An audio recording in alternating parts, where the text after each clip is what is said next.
Morning दोस्तों, मैं के रमेश के विद्यालय से। और आज हम क्विक रिवीजन करेंगे चैप्टर नंबर 1 नाइन्थ क्लास का है, जिसका ज्योग्राफी का जो टॉपिक है इंडिया साइज एंड लोकेशन। हम ऑलरेडी इस चैप्टर को पढ़ चुके हैं। यहाँ पे बहुत ही फास्ट और क्विक रिवीजन इसको करेंगे। आइए सबसे पहले देखते हैं कि वर्ल्ड के लोकेशन में इंडिया का कहाँ पर पोजीशन है, उसकी लोकेशन क्या है। अब देखो, यहाँ पर कुछ कॉन्टिनेंट्स के नाम हैं। आप इसको ध्यान से देखिएगा, क्योंकि इसके बाद फिर मैं एक और मैप यहाँ पर आपके सामने प्रेजेंट करूंगा जिसके ऊपर ये नाम मेंशन नहीं होंगे कॉन्टिनेंट्स के ऊपर। तब आपने खुद अपने आप को आइडेंटिफाई करना है। देखिए, नॉर्थ अमेरिका, साउथ अमेरिका, आप देख सकते हो यूरोप, अफ्रीका, एशिया, ऑस्ट्रेलिया और सबसे नीचे है अंटार्कटिका। अंटार्कटिका को हम यहाँ पे इसलिए कंसिडर नहीं करेंगे क्योंकि वहाँ पे सेटलमेंट नहीं है, लोग नहीं रहते हैं। तो आपने इन सब जितने भी कॉन्टिनेंट्स को मैंने नाम बोले हैं, इसको आप फटाफट आइडेंटिफाई कर लीजिए, क्योंकि आने वाला जो अगला स्लाइड है उसके अंदर हम ये देखेंगे कि किस तरीके से आप आइडेंटिफाई करेंगे इन कॉन्टिनेंट्स को, और इंडिया की लोकेशन को हम डिस्कस करने वाले हैं। ओके, तो तैयार हो जाइए। अब ये आपके सामने एक मैप है जहाँ पर नाम नहीं है। तो देखिए, सबसे ऊपर है नॉर्थ अमेरिका, उसके नीचे है साउथ अमेरिका, फिर उसके बाद है यूरोप, उसके नीचे है अफ्रीका। एशिया कॉन्टिनेंट आप देख सकते हैं सबसे बड़ा है, उसी के अंदर इंडिया है। उसको अलग से इस बार हाईलाइट किया है सो दैट आप आइडेंटिफाई कर सके वर्ल्ड के मैप में। और उसके नीचे है ऑस्ट्रेलिया। और यहाँ पर अंटार्कटिका इसलिए दिखा रखा क्योंकि उसमें सेटलमेंट नहीं है। ठीक है, तो उम्मीद करता हूँ कि आपने वर्ल्ड के मैप में इंडिया को देख लिया। तो आइए थोड़ा सा इसको जूम करके एशिया के मैप में आइडेंटिफाई करते हैं। देखिए, ये एशिया का मैप है। इस मैप में आपको जो दिया गया है इंडिया का, आप यहाँ पे साइज और लोकेशन को खास तौर पे यहाँ पे देख सकते हैं। और देखिए, इस मैप में क्लियरली इंडिया के जो नेबरिंग कंट्रीज हैं, like Pakistan, Afghanistan, China, Nepal, Bhutan, Bangladesh, Myanmar, Sri Lanka, Maldives, ये सभी जो है वो इंडिया के नेबरिंग कंट्रीज़ हैं। और इसके अंदर क्या होता है कि जब एक क्वेश्चन पूछते हैं नेबरिंग कंट्रीज, तो ये सबके नाम आपने लिखने हैं। और वही एट द सेम टाइम अगर एक क्वेश्चन पूछा जाए कि कौन कौन से ऐसे कंट्रीज हैं, नेबरिंग कंट्री हैं जो इंडिया के साथ लैंड बाउंड्री शेयर करते हैं, तो उसमें मालदीव्स और श्रीलंका, ये दो कंट्रीज जो हम एक्सक्लूड करेंगे। और बाकी सभी, जैसे कि लाइक, फिर मैं रिपीट करता हूँ, पाकिस्तान, अफगानिस्तान, चाइना, नेपाल, भूटान, बांग्लादेश, म्यांमार, ये वो कंट्रीज हैं जो इंडिया के साथ लैंड बाउंड्री शेयर करते हैं। तो ये आपको क्लियर होना चाहिए ये कॉन्सेप्ट। तो आइए इसके बाद हम देखेंगे कि किस तरीके से इंडिया का टाइम लाइन, ठीक है, और जिसको कि हम बेसिकली इंडियन स्टैंडर्ड मेरिडियन कहेंगे, जो 82.30 डिग्री ईस्ट से लिया गया है, इसकी लोकेशन क्या है। अब देखिए, इंडिया में ये एक लॉन्गिट्यूड है, लॉन्गिट्यूड को ही मेरिडियन बोलते हैं। ठीक है, तो इंडियन स्टैंडर्ड मेरिडियन 82.30, यानी इसको हाफ भी बोलते हैं, 82.5 डिग्री ईस्ट से लिया गया है। इसका क्या मतलब है, स्टैंडर्ड की क्या जरूरत है। देखिए, हम जानते हैं कि लॉन्गिट्यूडनल डिफरेंस है इंडिया में। इंडिया का लॉन्गिट्यूडनल एक्सटेंट मैं आपको अभी इसके बारे में थोड़ा सा आगे बताऊंगा। अब देखिए कि इंडिया के लॉन्गिट्यूडनल एक्सटेंट जो है वो है गुजरात से लेकर अरुणाचल प्रदेश तक का। अगर हम टाइम गैप देखें तो लगभग 2 घंटे का गैप जो है वो हमें देखने को मिलता है। ऐसे में क्या प्रॉब्लम आती है कि अगर चाहे ट्रेन चलेंगी तो कोई एक टाइम नहीं है, अलग अलग जगह पे अलग अलग टाइम हो रहा है। कोई फ्लाइट चलेंगी तो अलग अलग टाइमिंग, कुछ ब्रॉडकास्ट होना है, कोई टीवी में कुछ आना है तो अलग अलग टाइमिंग। तो ये कन्फ्यूजन को दूर करने के लिए बहुत ज़रूरी था कि एक टाइम लें हम एक देश के लिए।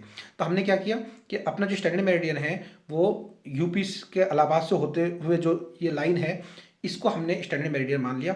और हमने अब जो यहाँ पे टाइम हो रहा है पूरे देश के लिए वही टाइम माना। ठीक है, तो आप ये कह सकते हैं कि जो लंदन में जो ग्रीनविच लाइन जो जाती है, जिसको प्राइम मेरिडियन बोलते हैं, वो 0 डिग्री है। तो 0 डिग्री से इंडिया का जो है वो ईस्ट में है, जो हमारा स्टैंडर्ड मेरिडियन है, दैट इज 82.30 डिग्री ईस्ट। तो इससे जब आप टाइम कैलकुलेट करोगे ना, तो सन को अपेरेंटली क्रॉस करने में, एक लॉन्गिट्यूड क्रॉस करने में 4 मिनट्स लगते हैं। तो इस हिसाब से अगर आप इसको कैलकुलेट करोगे तो लंदन से इंडिया लगभग 5.5 घंटे, ठीक है, आगे है। और क्यों आगे है, क्योंकि ये ईस्ट की तरफ है। जब हम ईस्ट की तरफ जाते हैं तो टाइम ऐड होता जाता है, और वेस्ट की तरफ जाए तो टाइम माइनस होता है। कहाँ से, प्राइम मेरिडियन, जो कि ग्रीनविच से लिया गया है लंदन का 0 डिग्री, उस 0 डिग्री के वेस्ट में जाओ तो टाइम माइनस होगा, और ईस्ट में जाओ तो टाइम प्लस होगा। तो इंडिया ईस्ट में है इसलिए टाइम प्लस होगा। और मैं आपको बता दूं, अगर पाकिस्तान में मान लीजिए कि इस वक्त अगर 10 बज रहे हैं तो इंडिया में 10:30 बज रहे होंगे, क्योंकि इंडिया पाकिस्तान के ईस्ट में है, इस तरफ है। ठीक है, इस तरफ है ना, देख सकते हैं आप। तो इसलिए ईस्ट में है तो ईस्ट में टाइम प्लस होता है।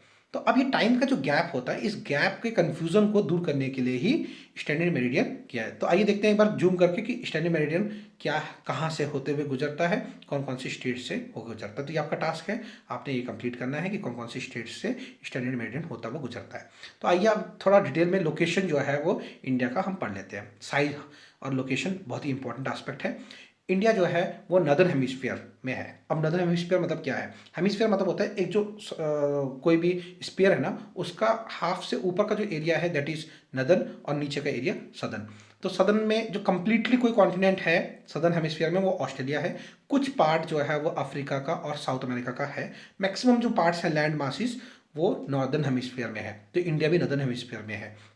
इंडिया के लैटिट्यूड और लॉन्गिट्यूड के एक्सटेंट्स को अगर पढ़ें तो लैटिट्यूडनल एक्सटेंट इंडिया का साउथ से नॉर्थ की तरफ अगर बात करें तो 8 डिग्री 4 मिनट्स से आप कह सकते हैं कि यह स्टार्ट होता है लैटिट्यूडनल, और ये पहुंचता है जम्मू कश्मीर में 37 डिग्री 6 मिनट नॉर्थ। ठीक है, ये तो हो गया लैटिट्यूडनल। और लैटिट्यूडनल से हमें बेसिकली क्या पता चलता है, कहाँ का टेम्परेचर कितना है। ठीक है, तो ये सब कुछ। लॉन्गिट्यूडनल जो एक्सटेंट है, अगर हम लोग बात करें गुजरात की, तो ठीक है, गुजरात में 68 डिग्री 7 मिनट ईस्ट से लेकर अरुणाचल प्रदेश में 97 डिग्री 25 ईस्ट। तो देखिए दोनों के बीच में अगर आप गैप करेंगे, टाइम कैलकुलेट करेंगे 4 मिनट्स के हिसाब से, हर डिग्री में 4 मिनट, तो आपको लगभग जो है वो 2 घंटे का फर्क नजर आएगा। एट द सेम टाइम आपको एक इंपॉर्टेंट मेन जो लॉन्गिट्यूड है वो हमने पढ़ लिया। इंडिया के अंदर से जो मेन लॉन्गिट्यूड गुजर रहा है, लॉन्गिट्यूड को मेरिडियन बोलते हैं। तो हम लोगों ने इंडियन स्टैंडर्ड मेरिडियन पढ़ लिया। अब जो लैटिट्यूड में जो सबसे इंपॉर्टेंट है वो है आपका ट्रॉपिक ऑफ कैंसर। ये इंडिया को लगभग 2 बराबर पार्ट्स में डिवाइड करता है, और ये 23.5 डिग्री यानी 23 डिग्री 30 मिनट्स, या फिर इसको 23.5 डिग्री नॉर्थ कह सकते हैं आप। ठीक है, तो ये भी एक टास्क है आपके लिए कि आप पता करें कि कौन कौन से स्टेट से ये होकर गुजरता है। अब बात करते हैं साइज की। तो देखिए साइज का अगर आप बात करेंगे तो इंडिया का जो टोटल लैंड एरिया है वो 3.28 मिलियन स्क्वायर किलोमीटर है। तो ये क्वेश्चन आ जाता है कई बार एग्जाम में कि इंडिया का टोटल एरिया कितना है, तो 3.28 मिलियन स्क्वायर किलोमीटर। और इंडिया पूरे वर्ल्ड का जितना ज़मीन है उसका 2.4% जो आप कह सकते हैं कि एरिया है वो इंडिया के पास है, 2.4। और एक हैरानी की बात है कि इंडिया के पास कम से कम 17.7% पॉपुलेशन रहती है। वर्ल्ड का पॉपुलेशन का 17.7% पॉपुलेशन हमारा यहाँ पर है। ठीक है, जबकि जमीन जो है वो कितना है, जस्ट 2.4%। वर्ल्ड का जितना वर्ल्ड का जमीन है उसका 2.4% जमीन इंडिया के पास है। तो आइए अब एक बार फटाफट जो है इसका एक्सटेंट देख लेते हैं। तो अगर जितना भी जो ये कोस्टल एरिया, जो समुद्र के किनारे किनारे का एरिया होता है ना, दैट इज कोस्टल एरिया। ठीक है, तो आप ये देखिए कि कोस्टल एरिया को अभी हम अलग करके अगर हम लैंड बाउंड्री, जो लैंड इंडिया का लैंड बाउंड्री उसको कैलकुलेट करें तो वो है आपका लगभग 15,000, ठीक है, 200 किलोमीटर। ठीक है, 15,200 किलोमीटर जो है वो अपने पास जो लैंड बाउंड्रीज है वो हैं। और कोस्ट लाइन की बात करें, ठीक है, सभी आइलैंड्स को मिलाकर, तो कोस्ट लाइन मैंने आपको अभी एक्सप्लेन किया, जो किनारे हैं समुद्र के हैं।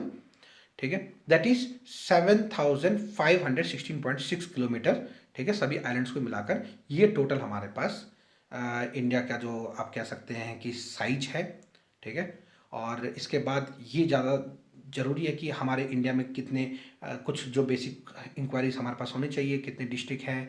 ठीक है, हम कौन कौन से नेबरिंग जो है वो कंट्रीज़ हैं, तो इन सब टॉपिक्स के बारे में जो है वो आपको नॉलेज होना चाहिए।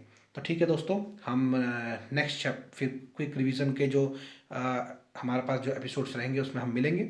ठीक है, उम्मीद करता हूँ कि आप सब सेफ रहेंगे, खुश रहेंगे।